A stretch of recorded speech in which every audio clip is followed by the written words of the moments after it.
Following a very weird debut season, BBC America's Dirk Gently's holistic detective agency returned last week.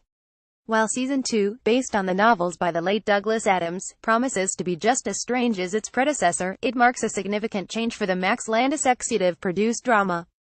Whereas the first season dealt with classic science fiction devices such as time travel and body swapping, the new one delves into high fantasy, via a magical realm known as Wendamore.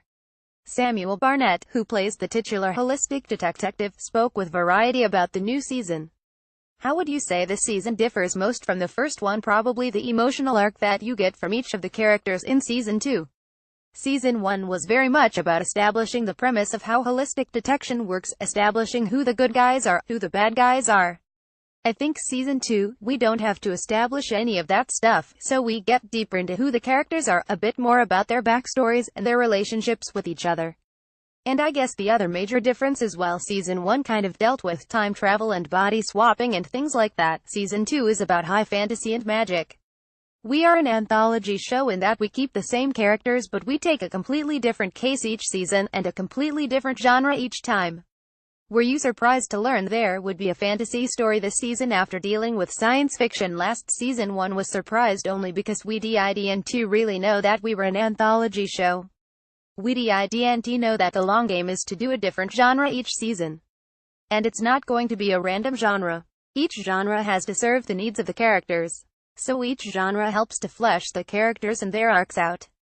So this is a really good genre for Season 2. I love the high fantasy magic. I'm a huge Game of Thrones fan. I'm probably never going to be on Game of Thrones. I've got the next best thing. Did you realize you were signing up for a genre show? No. In a way, I had no idea what I was getting into.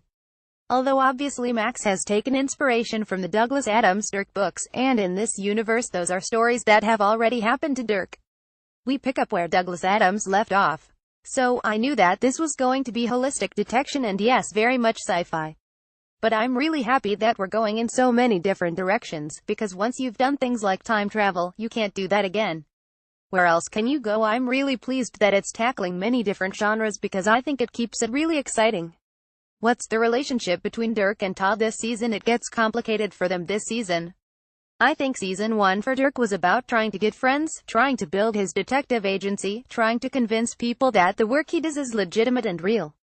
But above all of that, he does want friends. I think Season 2 he has friends and has no idea how to be a friend or how to be in any kind of relationship, or how to keep friends. So it gets complicated in that respect. It's overly simplistic to say that Dirk is an odd character, but he's an odd character. How do you approach him? He is an odd character. He is unlike anything I've played before, and he's actually unlike anything I've seen portrayed on TV before. The way Douglas Adams wrote him and the way Max is writing him, he's really caught the spirit of the original Dirk. Dirk just keeps defying one's expectations. As an actor, just when I think I can pin him down, Max writes something which completely defies my expectations and yet seems totally in character. And I love playing that.